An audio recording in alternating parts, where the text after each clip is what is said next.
We are finally at the assessment for the last module of our program, Preparing for Success After Prison.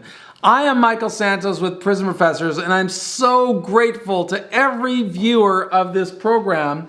In fact, I've got so many people from prisons all across the country who take the time to write these letters. I don't even have the time to read all of these letters, but they come from, as far away as Susanville, California, Warren, Maine. Oh, there's a whole slew of these letters here. And I sometimes like to just read these letters that come from Illinois and Louisiana and Fresno, California, and Windham, I don't even know these cities, Montana, all over the place. Because it's people like you that really give meaning to my work. And although I can't read every letter, I do like to read some every day. I just can't keep up with them all. This one came, I'm going to block the person's name, but he came from the Sierra Conservation Center in Ferry Road in Jamestown, California. And he wrote me this letter that I just received today. I don't know, July the 22nd. Today's a little bit later in July. I think it's the 25th or something.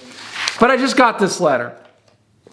And so I'm going to try and block out his name and see if I can read without my glasses on. Actually, I do have glasses, so I'll pull the glasses up. Got to forgive my nerdy look. Probably my wife's glasses. Here, anyway, here's what it says. I want to start by saying thank you for the prison video. I have been down 22 years, and you are the first person I can say you know what it's like. And you made it out a better man. Hearing you helped change my life and will continue to remind me of everything right to do as a convicted man. I spent 7 years in SHU, 9 years in 180 degrees, 4 years on a 4-yard, and after doing everything I shouldn't, I managed to get myself an override to a level 3. God bless you, brother. I know it's, I remember when I transitioned from a high security penitentiary to a medium security prison, and I'd never been in prison before, so when I was in the pen, I just kind of thought this is what prison was all about. But when I went to a medium security prison and I stepped on that yard, for some reason I felt like, if stress had weight on it, I just dropped 100 pounds of stress off my shoulders. And funny thing is I was only in a medium yard for about 2 years, I think, maybe 3, something like that. Relatively short period of time. I did most of the time on the high security. Then I went to medium.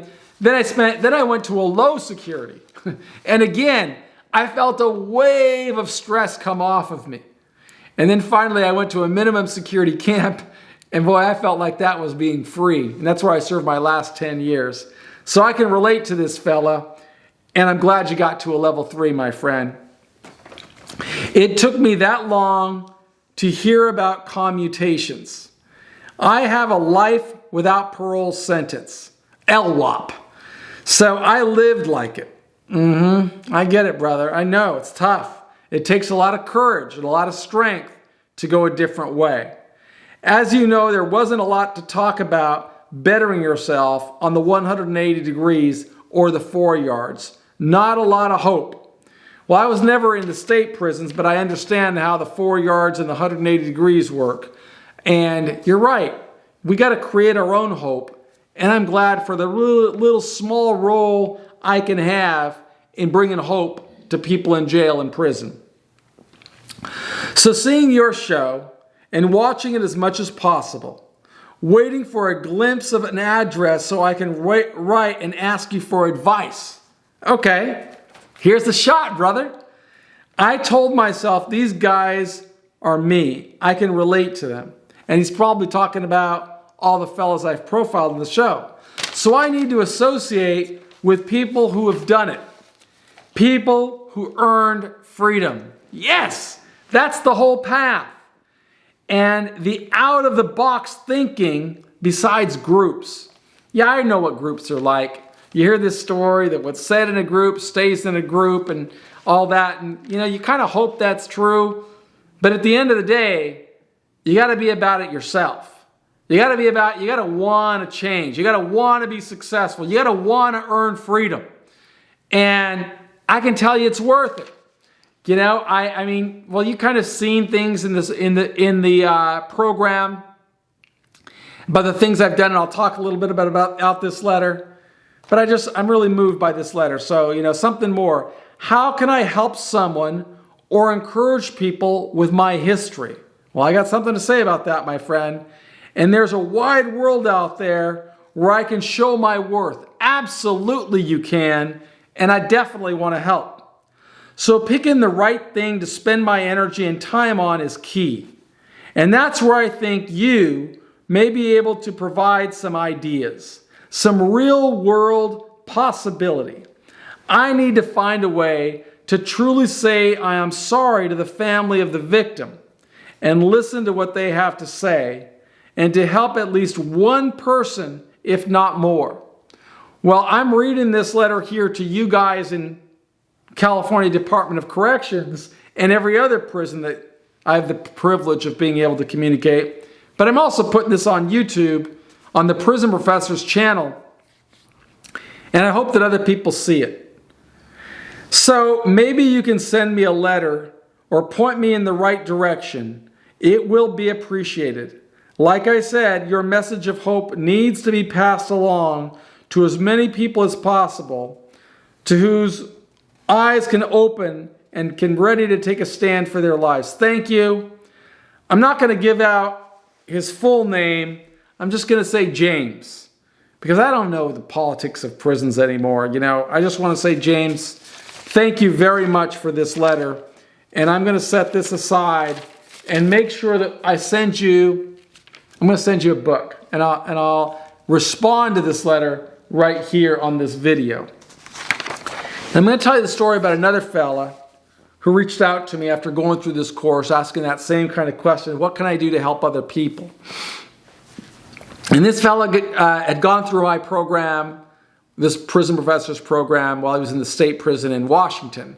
And I was arrested in Seattle. No, I was arrested in Miami, but I went to trial up there in the Western District of Washington. So I grew up there. And he told me he just got out of prison and had gone through the whole program. And he'd already had a job and he was doing well. But he went to a bus stop and he saw this dude there, and he could tell the dude just got out of prison because, we know. And he wrote me this letter and he said, hey, dude, I saw this guy, or maybe he called me on the phone. I think he called me on the phone and said, I see this guy here. He's really struggling. What can we do to help him? What can I do to help him?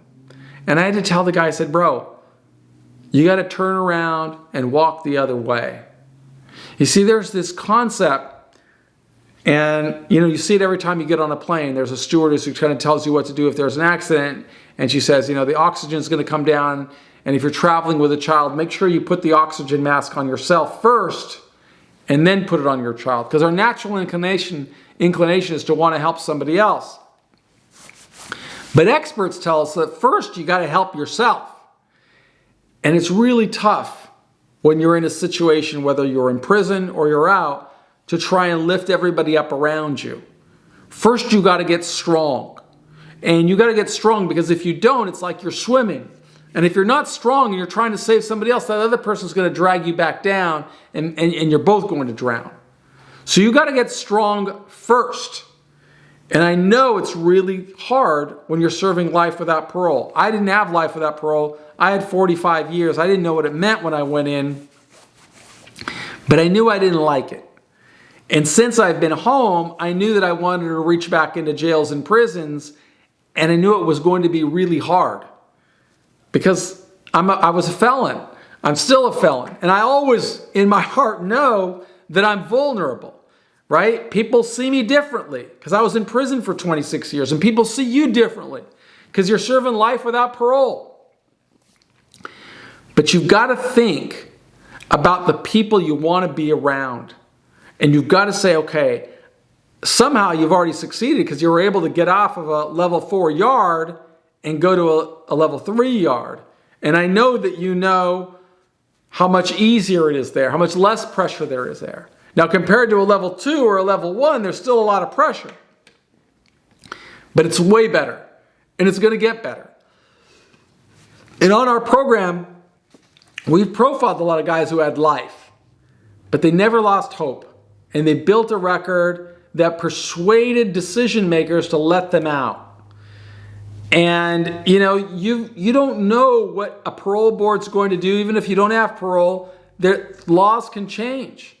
And when the law does change, I work to try to change laws. And working to try to change laws is a heavy lift when people aren't helping. And people help in prison when they start preparing for success. I want you to start preparing for success. That's the nature of this class. And now there's going to be a new class. You may already have it by the time you get this video, called Self-Directed or Self-Help with Journaling 101. And I hope you work through that class, because I kind of share some strategies and I interview business leaders, and we kind of learn more concepts that reinforce what I learned here. Those guys weren't in prison that I'm interviewing, but they're successful. And that's how I learned lessons while I was in prison, is by paying attention to successful people. And I got to tell you, I'm really grateful to be able to communicate and listen and learn from people at every level, whether it's somebody serving a life sentence or whether it's a federal judge, like some of the people that I don't know if you've seen them on my program. I'll try and splice one little thing where I'm interviewing a federal judge, which is crazy. I mean, a federal judge is talking to me, a guy who got out of prison after 26 years. And he's saying some really nice things. And I've had U.S. attorneys that have bought stuff from me, and they said some really nice things. And I've had probation officers move to get me off of probation things. And I've had billionaires and millionaires and business leaders help me out. And all of that's because I was really lucky when I was in prison that I got inspired by somebody else who was in prison. Just like my man here who wrote to me, right? Look, your teachers in jails and prisons, they give you the same message. I'm nothing special. The only difference between me and everybody else that's trying to help people in prison is that you guys might identify with me a little bit because I was locked up. It's funny, when I go into prisons now, right, people don't know me because I don't tell them, right? I go into prison, they say, oh man, that fool was never in prison. And I always say, you think you're giving me an insult because I don't look hard enough, right? But here's a little secret. That was the plan. And it's the plan for every one of you. I want you to come out of prison strong, with your dignity intact, being successful. That's what success after prison is all about. And I am so grateful to you for spending this time through this course and working through it with me. And I hope you've gotten as much out of the lesson as I tried to put into it. Every time you saw a question mark, I hope you took the time to write out an answer to those questions. I can tell you, it would take you a lot longer than 100 hours to go through this course if you read every page of Earning Freedom, every page of Success After Prison, and every module in this book, and answered all those questions and developed your vocabulary. It'd take you a lot more than 100 hours. But I think you'd be really a long ways toward preparing for success if you did that. That's a strategy that worked for me. It's a strategy you'll learn about in the next course, which is Self-Directed Help with Journaling. But we got to make sure that we get these assessments. And I just really want to thank all of you for giving me your attention and expressing your gratitude by writing all of these letters. I got to find some kind of way to show my appreciation for this.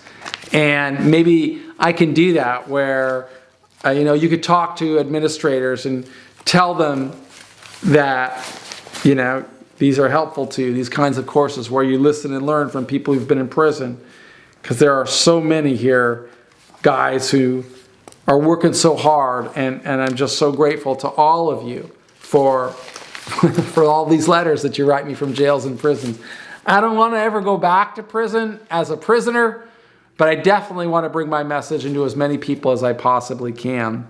And to do that, I got to get more guys succeeding through this course. So here are the answers to the quiz. How much time did the judge give to Israel? Israel, of course, was that fella who was also, well, I'm not going to say. Here's the answers to the question. The judge gave Israel 5 years. Nope. The judge gave Israel 10 years. Nope. The judge gave Israel 20 years. Nope. The judge gave Israel a life sentence. So just kind of a coincidence there for my man who wrote me from the CDCR. Israel once had life without parole, but now he's a free man. You never know what's going to happen, and that's why you got to stay with hope.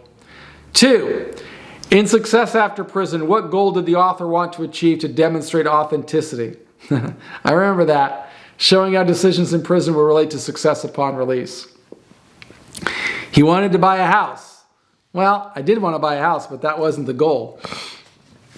He wanted to buy a car. Yeah, I needed a car. That wasn't the goal. He wanted to build a business. Yeah, but that wasn't the goal. The goal was he wanted to build $1 million in assets within 5 years of his release. Okay, that was the goal. And I showed you the pathway to do it. It starts by preparing for success after prison. 3, how did Israel say he got out of prison? The parole board let him out. I've already given you the answer to this one. The prison warden gave him a compassionate release. The President of the United States commuted his sentence. That's right. Israel Torres did not get out of prison yet. That's wrong. So the answer, of course, is President Obama commuted his sentence. And I hope somebody's going to commute your sentence as well. Either way, I hope you're on the pathway to earn your way out of prison and to prepare for success when you get out. From the video, describe why a judge sentenced Israel Torres to prison. Well, in the video, he told the whole story. Here's your options. The jury convicted Israel of bank robbery. Nope. The jury convicted him of murder. Nope. Israel Torres pleaded guilty to a white-collar crime. Nope. A judge sentenced Israel Torres to prison for drug offenses. Number 5, how did the author describe self-actualization? Well, there's quite a few options here. Lessons in this course will help participants develop self-actualization. We self-actualize when we know we're better than others. That's not true. It doesn't matter who you are. It doesn't matter what background you come from, what ethnicity or race you are, how much money you have, or how poor you are. You're never going to be better than anybody else. It's all about how hard you work on yourself. You measure yourself against yourself. So that's the wrong answer. 2, we self-actualize when we choose to live in accordance with what other people expect of us. Don't do that. Don't live in accordance with what other people expect. Set high expectations for yourself and then work to exceed those expectations. This lesson did not discuss self-actualization. That's not true. I did discuss it.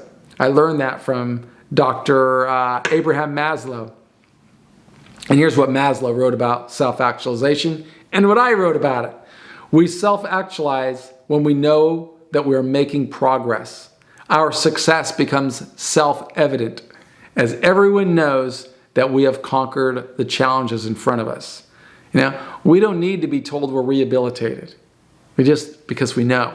We've self-actualized. You're strong.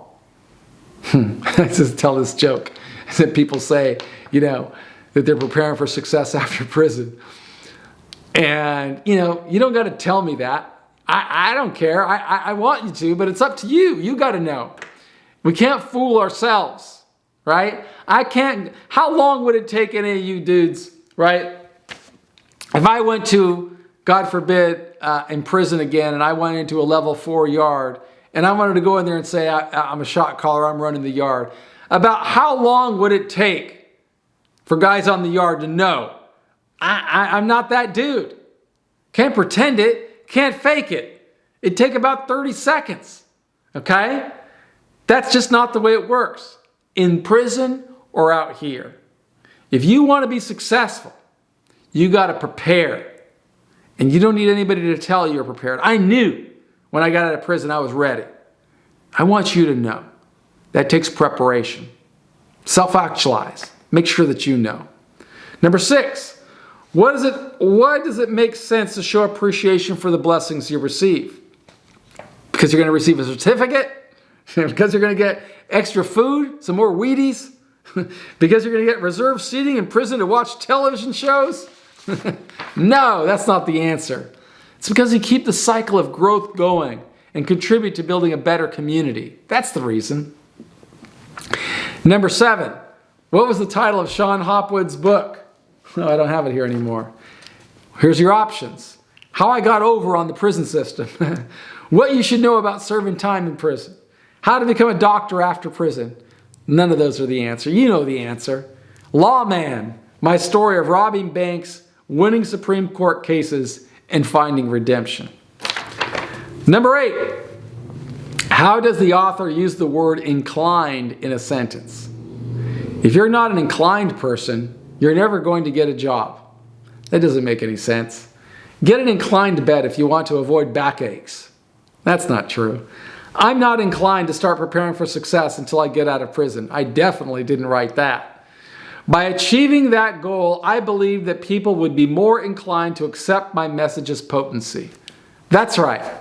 If I could get out of prison, make $1 million, I might have a little bit more credibility with guys in prison. You might believe that it's important to start sowing seed for success right now.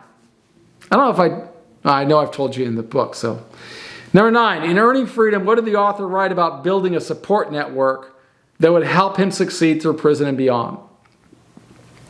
The author made friends with all the shot callers in the prison. I did make a lot of friends in prison, and many of them were shot callers, but that wasn't the goal. And that wasn't going to have any role in helping me succeed after prison. The author did not start thinking about preparing for success after prison because his sentence was too long. That's not true. The author chose to forget about the world outside. I just hate that saying. So all the prisons, forget about the world outside. No, the author wrote letters to people that he considered could become positive mentors and role models for him. That's how I cultivated relationships. I just wrote letters to people. I told them what I was, what I wanted to do. The last assessment quiz, how did the author describe the difference between a gambler and an investor in this module? The author didn't write about gamblers or investors. Yes, I did. The author wrote that gamblers did better playing cards than playing slot machines, and investors did better with stocks than bonds. I didn't write that.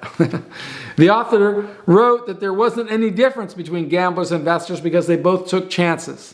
I didn't write that either. Here's the answer. A gambler may play the odds and live by chance, but an investor thinks more strategically. That's right. That's the last one. Now you have all the questions that are on the final exam, and you got the answers too. So please work through these programs and score high. Study hard. Go through the course again, because these are the programs that will help you prepare for success upon release. And since this lesson was about gratitude, I really want to express my gratitude to you for being a part of this program. You guys mean the world to me, and you ladies mean the world to me. And I just want to thank you for being a part of our program in Success After Prison. I hope that you found value in it. I hope you know that I put my heart into writing it, and I'm going to continue writing because I believe in you, and everybody on our team at Prison Professors believes in you. And if you're writing me letters, I hope that I find it. More than 100,000 people go through these courses, and sometimes I lose access, but I want you to know I believe in you, and I'm thankful to you, and I'm grateful to all of you and all of your teachers for allowing me to come into your classrooms and into your prison and share this story. My name is Michael Santos. On behalf of Prison Professors, thank you. I believe in you. Do well on the quiz and on the final exam. Be well.